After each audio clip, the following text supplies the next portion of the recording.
A Rádio USP apresenta USP Analisa. Meia hora analisando assuntos atuais que envolvem a vida do cidadão e da universidade, sempre com um convidado especial.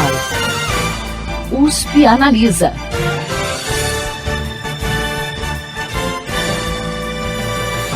O uso das tecnologias neste período de isolamento social em virtude da Covid-19 tornou-se mais intenso, tanto por parte da população quanto das próprias autoridades. Mas quais os riscos que isso traz para as informações pessoais dos cidadãos? E até onde vai a pandemia de desinformação a que estamos expostos nas redes sociais? Para falar sobre essas questões, o USP Analisa desta semana conversa com o professor do Departamento de Computação e Matemática da Faculdade de Filosofia, Ciências e Letras de Ribeirão Preto da USP, Evandro Eduardo Seron Ruiz. Professor, seja bem-vindo ao USP Analisa. Olá, Thaís. Olá, ouvintes. É um prazer estar aqui mais uma vez com você, a primeira vez nesse programa da USP, né? Mas eu estou muito contente de estar aqui, estou muito contente também para propagar todas essas pesquisas que, pelo menos eu, como docente ano sabático do IEA, estou fazendo, e gostaria tanto de divulgar mais essas pesquisas com os estudantes, com as pessoas da comunidade. E esse programa de rádio aí, acho que vem me ajudar nessa tarefa. Eu agradeço muito a possibilidade de estar aqui junto com vocês, discutindo esses assuntos. É um prazer para nós, professor. Lembrando que nós estamos gravando esse programa no dia 8 de junho e o professor também é um professor em ano sabático aqui pelo Instituto de Estudos Avançados Polo Ribeirão Preto da USP, né, professor? Estamos chegando ao finalzinho aí do seu projeto, né, infelizmente, né? Exato, poderia ter participado mais ativamente, fisicamente do IEA, ter aproveitado as instalações físicas, a convivência com vocês, levado mais alunos ao IEA, né? Mais membros da comunidade externa da USP também ao IEA, mas essa oportunidade de estar falando com vocês via rádio é excelente para mim e é para todos nós, acho, docentes em ano sabático do IEA, que a gente, é um objetivo do IEA expandir os conhecimentos da universidade para toda a comunidade, né? Nessa época que a gente tem falado tanto em ciência, né, Thaís? Todo mundo tem apelado à ciência, a ciência que ajudou a construir parte dessa rede social que nós estamos vivendo aí, parte dessa rede de comunicação e de tecnologia de informação tão importante para a gente nesses momentos, é a própria ciência que aí está aí lutando para resolver os problemas criados, né, nessas redes sociais. Vamos lá para a gente ver como que a ciência, como o IEA, como nós docentes em ano sabático do IEA podemos ajudar nessa discussão. Professor, com a necessidade de isolamento social por causa da pandemia, tornaram-se rotineiras, né, reuniões, aulas e até eventos por videoconferências. Porém, em abril, a gente teve o registro de vários casos de invasões em uma das ferramentas usadas para essas videoconferências, o Zoom. A empresa responsável disse que já corrigiu essa falha. Mas como que fica a proteção do usuário diante de episódios como esse? Pois é, Thaís, vamos historiar um pouquinho. O Zoom é uma ferramenta realmente importante, né? Nós, pelo menos aqui na região, no bairro onde eu moro, não estamos recorrendo ao Zoom para fazer as reuniões dos moradores do bairro, né? Porque é uma das únicas ferramentas ainda com disponibilidade reduzida, mas gratuita para um certo número de usuários, que a gente pode fazer esse tipo de conversa, né, sem fazer a reunião física, né. A Zoom teve realmente uma quebra de privacidade em dados pessoais no final de março, início de abril, que eu me lembro, né. E foi um período justamente que a Zoom viveu um crescimento aí de downloads do software muito grande, da ordem de mais de 80% em um mês, né? E tudo começou por causa de um comando que era feito para desenvolvedores de aplicativos voltados ao Facebook, e através desse comando era possível uma mineração de dados sem o consentimento e sem o conhecimento dos usuários, que retirava, obtia o endereço de IP, né, que é o número que liga a gente à rede mundial de computadores, né, o login, a senha, o tipo de aparelho que estava usando, a localização onde estava, o fuso horário da conexão, o e-mail e até o perfil do LinkedIn, né, que é uma outra rede social mais profissional, né? Esse tipo de quebra de privacidade também veio ajudar o movimento que já estava tendo, que é o tal do Zoom bombing, porque o Zoom no começo ele não tinha uma senha, a gente combinava uma reunião pela internet e não precisava mandar a senha para entrar na reunião. Então, isso favorecia a invasão dessas reuniões, dessas conferências, por usuários não convidados, e eles atrapalhavam a reunião, às vezes com a inserção de pornografia na reunião. Eu só sei que isso gerou essas situações de quebra de privacidade. A gente acredita hoje que tem mais de 500 mil informações de logins pessoais espalhados aí que a gente chama da dark web, no lado negro e sujo da internet, né, com nome e endereço de pessoas, a senha. Então, o que eu, assim, sugiro para os usuários do Zoom é que alterem os seus logins, as suas senhas, e como em outras plataformas, o Zoom também tem a possibilidade de fazer autenticação em 2 fatores. A pessoa coloca a senha e aí responde a um SMS, a um e-mail ou um código no aplicativo móvel para reformular essa conta no Zoom, né? Então, a privacidade, assim, foi realmente aberta aí pelo Zoom, mas parece que o problema já foi consertado pela empresa, né? É uma situação difícil que as empresas vivem, porque, ao mesmo tempo que elas facilitam o acesso das pessoas à ferramenta, existe aí um risco maior da ferramenta ser usada para essas atividades maldosas. E o Zoom é uma ferramenta fantástica, foi usada inclusive lá pelo Boris Johnson, né, primeiro-ministro do Reino Unido, oficialmente, né, com conversas com o gabinete, né. Então tem uma situação aí que a empresa e a ferramenta já foram e são muito úteis até hoje. Outra utilidade que a gente tá vendo, né, durante essa pandemia é em relação ao uso de dados de operadoras de telefonia pelos governos municipais e estaduais para monitorar os índices de isolamento social. Qual que é o risco para a privacidade dos dados dos usuários, né, em relação a esse procedimento? Essa é uma ótima pergunta, né? Está em muita evidência agora esse tipo de situação. A ideia de usar esses dados da rede telefônica, na verdade, partiu do Ministério da Ciência e Tecnologia. Eu lembro, na época, o ministro Marcos Pontes, ele recebeu uma aprovação da Advocacia Geral da União, né? Para oferecer ou para buscar esses dados dessas empresas de telefonia móvel, mas depois, acho que um dia ou 2 depois, em conversa com o presidente Bolsonaro, que solicitou cautela, o projeto parou, né?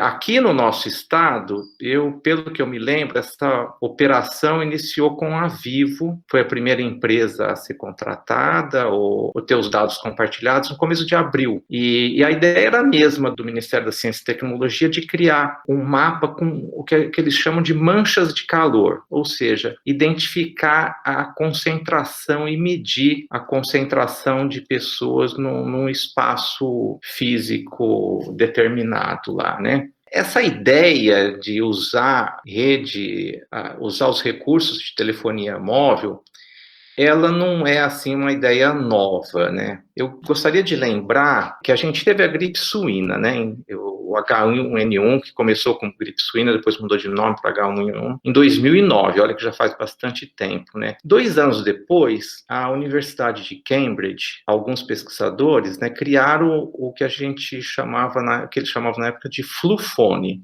O flufone era uma ideia muito bonitinha. A ideia era entender como que o comportamento das pessoas podia ser usado para medir a virulência das doenças, a transmissão das doenças, né? Então, as pessoas se candidatavam a participar desse estudo e nos seus telefones eles faziam um download de um programinha, desse flufone. Esse flufone, na verdade, ele tinha um patógeno virtual, um vírus virtual que era transmitido via Bluetooth para os outros telefones que também tinham esse mesmo programa. E os pesquisadores conseguiam medir como estava o comportamento das pessoas, como o comportamento das pessoas influenciava na transmissão da doença. Então, eles podiam simular lá várias doenças e ver o comportamento de vários grupos de pessoas. Na época, isso em 2011, já apareceu controvérsia sobre a privacidade, o uso de dados. Eles, na época, também já tomaram cuidado de não gravar esses dados de mobilidade. Então, isso enseja para a gente hoje duas grandes abordagens no uso desses dados de telefonia. Uma é quando a gente instala nos telefones da gente algum aplicativo, algum programa, algum software, e a gente permite a disponibilização dos nossos dados de mobilidade e até, em alguns casos, a gente pode, para alguns desses aplicativos, colocar lá, se a gente, por exemplo, é paciente em estado de Covid, portador do vírus, né, do SARS-CoV-2, né, você pode até falar nesses aplicativos. A outra situação é quando os dados do seu telefone, sem o seu conhecimento e sem o seu consentimento, é usado para localizar aonde você está. Então, esse é o caso do que a gente vive no estado de São Paulo hoje, né? A geolocalização que a gente tem. Na Coreia do Sul, na China e na Índia, eles usam aplicativos. Eu devo lembrar os ouvintes que na China, por exemplo, só tem um servidor, uma única operadora estatal de telefone, que é a China Mobile. E eles têm, provavelmente, esse aplicativo é instalado mesmo que elas desejem ou não, né? E na China, por exemplo, eles integram, inclusive, as informações de GPS, né, dados de localização, com passagens de trem e avião. Então, eles criam um mapa de transmissão e exposição ao vírus, assim, bem grande. Aqui no nosso estado, pelo menos, as empresas de telefonia dizem que não usam os dados pessoais, usam só a localização, né? As coordenadas informadas a partir da interação do sinal do nosso telefone com pelo menos 3 satélites que estão em órbita na Terra, né? E isso a gente já tem, todo telefone praticamente tem isso hoje, porque a gente usa isso quando a gente, por exemplo, solicita um serviço de Uber, e aí o Uber sabe onde a gente está pedindo, né, aquele serviço de transporte. Quando a gente está no WhatsApp, por exemplo, que a gente envia a localização de onde a gente está para algum conhecido, ou em algum aplicativo de mapa, né, que a gente quer saber a distância daqui a uma outra cidade, ou algum caminho. Então, os telefones hoje já têm um sistema aí de localização por GPS, e são esses dados que as empresas de telefonia móvel usam, né? Agora, para usar isso aí para ver a transmissibilidade de vírus, a exposição de outras pessoas ao vírus, a gente tem que considerar que, por exemplo, a precisão do GPS, que tem um erro aí de mais ou menos uns 5 metros, ela não é a mesma precisão, por exemplo, que a OMS fala para o contágio, né? A OMS fala em 1 metro, alguns falam em 2 metros, né? A distância que já é uma distância perigosa para o contágio, né? Com as outras pessoas. Então, eu acho esses dados, assim, um pouco estranhos, né? Esse aplicativo, por exemplo, da Índia, ele mostra pessoas que têm Covid e que estão num raio de 500 metros. Aí, se você usa esse aplicativo, por exemplo, num local que tem muito poucas pessoas, por exemplo, você pode até mais ou menos induzir se aquela pessoa que você está vendo tem ou não Covid, né? O hacker também pode usar esse sistema e se infiltrar nesse sistema, no sistema que faz essa captação de dados, ou nesse aplicativo, e podem conseguir esses resultados, né? Então, expor os dados médicos, que no Brasil agora, pela nova Lei Geral de Proteção de Dados que vai entrar em vigor, são mais do que dados pessoais, são tidos como dados sensíveis, né? Ou seja, tem uma proteção extra da lei, né? Eu acho uma situação muito complicada, sabe? Eu calculo como uma invasão de privacidade muito grande, né? E isso é muito fácil de ver. Se a gente voltar mais uma vez à Índia, né? Na Índia, por exemplo, eles usam lá como forma de identificação pessoal, eles têm o identificador, um número, tipo o nosso CPF aqui, né? Mas é mais poderoso que isso, é um número de 12 dígitos e que você usa, por exemplo, inclusive para votar, para abrir conta em banco, para fazer compra online. E a gente sabe de milhares de situações e que hackers já hackearam esses dados, né? Conseguiram esses 12 dígitos de várias pessoas, né? Então, quando você pensa nessa situação dos dados sensíveis e dos dados pessoais, você tem sempre que pensar que o problema pode não estar entre o seu aparelho e o dado que o governo quer. Tem sempre uma eventualidade de um terceiro usar, armazenar esses dados e sabe lá fazer o que com esses dados. E esse terceiro pode ser um hacker. Então, assim, eu vejo com muita preocupação esse tipo de situação, né? Além do compartilhamento dessas informações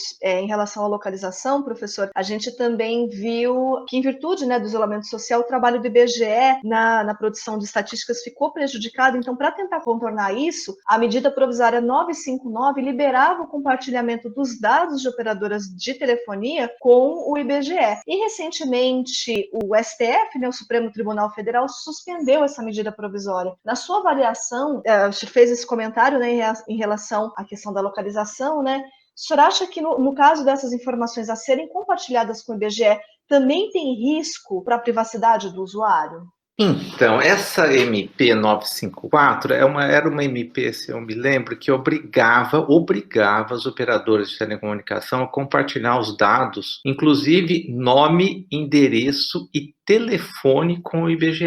E além, né? E dizia que o IBGE iria repassar esses dados para a PNAD. PNAD é o pessoal que faz a Pesquisa Nacional de Amostra por Domicílio, né? Aí para uma grande dúvida, né? Qual que é a garantia que esse negócio vai ocorrer, né? Se você passar para o IBGE, como que o IBGE vai passar esses dados para a PNAD, né? O que eu posso dizer, assim, como cientista da computação, não sendo estatístico, é que eu acredito que se o PNAD é que ia usar esses dados, que ele faz pesquisa nacional por amostra de domicílio, é que existem várias maneiras de fazer amostragem e que podem inferir a mobilidade das pessoas. Por exemplo, o uso do transporte público coletivo. A própria venda de passagens, né, essas tarifas de embarque, a venda de passagem municipal, intermunicipal, dá para você, a partir do transporte coletivo, eu acredito que você pode inferir qual que está sendo a mobilidade das pessoas. Na cidade de São Paulo, como em muitas outras cidades, por exemplo, a gente tem câmeras de trânsito espalhadas por pontos importantes da cidade. A SP Trans aí tem em São Paulo, por exemplo, né? E o IBGE é lotado de estatístico, conhece muito mais sobre esses métodos de aproximação de dados, de amostragem do que eu. E eu acho que para fazer uma amostra dos dados, não há essa necessidade de coleta contínua dos dados, né? No meu entender, esse tipo de coleta de dados é uma coleta desproporcional aos dados. São dados que não são anonimizados. Eu entendo que a Lei Geral de Proteção de Dados ainda não está em vigor, mas a gente sabe também que a Lei Geral de Proteção de Dados já foi usada, mesmo não estando em vigor, por exemplo, no caso aí das câmeras do metrô da cidade de São Paulo, né? Então, eu vejo com muita preocupação a utilização desses dados. O senhor citou a Lei Geral de Proteção de Dados, né? No início do ano nós fizemos um programa especial para falar a respeito dela, só que agora a pandemia acabou trazendo problemas para a entrada em vigor dessa lei, né? O governo editou uma medida provisória que adiava o prazo para maio de 2021, mas o Senado aprovou um projeto para manter o prazo anterior, que era agosto desse ano. Então a gente está nessa situação, não sabe se vai, não sabe se vem, né? Está meio complicado. Que problemas o adiamento dessa lei pode trazer para a população, professor? Ai, Thaís, essa é outra pergunta boa sua. Tá dificílimo. Eu acho que, como outros brasileiros, né, a gente encontra dificuldade em entender o que está acontecendo com esse adiamento, ora sim, ora não, da Lei Geral de Proteção de Dados, que deveria iniciar agora, está em pleno vigor em agosto, né? A história desse adiamento aí, se a gente fizer uma linha do tempo, a gente vê que é um assunto bem complicado, tem projeto, tem medida provisória, tem projeto no Senado, enfim. Hoje, eu acredito que está em vigor, hoje, né, na data da nossa gravação, eu acredito que está em vigor essa MP 959 que a gente está falando, que prevê o adiamento da Lei Geral de Proteção de Dados para maio de 2021, né? Mas tudo indica que essa MP acho que tem 45 dias, né, para ser colocada em votação, tem mais um prazo aí, senão tranca a pauta, tem umas coisas desse tipo, né? Tudo indica que essa MP vai caducar, no meu entender, vai caducar, né? E a gente tem também em tramitação um outro projeto de lei que adia a LGPD para 3 de maio, quer dizer, basicamente o mesmo mês, né? E as sanções, só que nesse projeto de lei as sanções ficam postergadas para agosto de 2021. São duas situações que eu acredito que elas mostram um retrocesso muito grande, pelo menos na educação que a gente tem sobre esse tema, que é o tema de proteção de dados pessoais. Além de ter um retrocesso muito grande em tudo que envolve dado pessoal, os dados de saúde, como a gente estava comentando, de mobilidade. É um retrocesso na economia, porque muitas empresas nacionais hoje, empresas de educação, por exemplo. Vamos citar uma empresa de educação onde o forte são os estudantes. A gente tem empresas de educação nacionais que atuam no exterior e empresas de educação internacionais que atuam no Brasil. E o trânsito de dados dos alunos é fundamental. E esse trânsito de dados fica complicado de você fazer um trânsito, fica impossível de você fazer um trânsito de dados sobre os alunos para países que não oferecem uma autoridade nacional de proteção de dados e uma lei de proteção de dados nacional, né? Então eu vejo isso um retrocesso completo. Além também de ser um retrocesso na minha área de computação, tecnologia de informação, que não deixa a gente partir para um estágio mais sofisticado de processamento de dados, que seria esse estágio onde os dados são protegidos, né? Eu acho que o Brasil fica num nível assim, internacional muito baixo em relação aos nossos vizinhos, por exemplo. A Argentina já tem uma lei de proteção de dados, o Uruguai tem uma lei de proteção de dados, Colômbia, México, a Costa Rica tem lei de proteção de dados. Eu acho que a gente fica assim, fica mais pobre nesse sentido. E hoje o trabalho remoto, como você mencionou, né, intensificou muito o trânsito de dados pessoais, A gente pode imaginar que muitos trabalhadores trabalhando em casa estão usando dados pessoais de suas empresas, ou estão em casa trabalhando com os laptops, com os notebooks dele, usando dados pessoais de empresa em redes domésticas, que não sei se todos têm a proteção adequada, né? Então eu vejo um retrocesso, eu vejo que a gente poderia avançar. Eu penso que se a gente quer fazer comércio, ter uma projeção internacional maior, a gente devia estar próximo das pessoas, dos países que já têm uma lei geral de proteção de dados, como a Europa, como o Canadá, como o Japão, e os nossos colegas aqui que eu citei, né, Argentina, Uruguai, Colômbia, México, que já tem essa lei implementada e alguns, inclusive, têm uma autoridade nacional que nós ainda nem começamos a discutir direito, a institucionalização dessa autoridade nacional que vai, enfim, ajudar a dar as regras, o regramento prático do funcionamento dessa lei geral de proteção de dados. Então, eu fico triste em saber que a gente está postergando com essa medida, deixando de entrar num clube que já não é mais seleto, né, mas é um clube mínimo para ser considerado como um país aceitável para ter relações internacionais. Eu lembro ainda que a gente já teve situações semelhantes a essa, por exemplo, o trabalho infantil, né, teve uma época que era muito discutido, o trabalho infantil, quase eram os países que protegiam contra o trabalho infantil. O Brasil estava numa situação de vulnerabilidade, né, expondo as crianças ao trabalho infantil. Hoje já não é mais assim. E eu vejo uma situação muito semelhante com essa desse tipo. Se a gente tivesse, por exemplo, permitido o trabalho infantil por mais alguns meses, ou mais um ano ou dois, que vergonha que não seria. Eu acho que a gente está numa situação semelhante, postergando a nossa Lei Geral de Proteção de Dados. Bom, infelizmente nosso tempo está acabando, mas como esse assunto é muito importante e ainda vai render uma boa dose de conversa, nós vamos voltar na semana que vem com o professor do Departamento de Computação e Matemática da Faculdade de Filosofia, Ciências e Letras de Ribeirão Preto da USP, Evandro Eduardo Seron Ruiz. O programa de hoje fica por aqui, até a próxima semana. Você ouviu USP Analisa. Um programa da Rádio USP Ribeirão em parceria com o IEA, Instituto de Estudos Avançados, Polo Ribeirão Preto. Produção do Serviço de Comunicação Social da USP e do IEA. Coordenação, Rosimeire Talamone. Apresentação, Thaís Cardoso.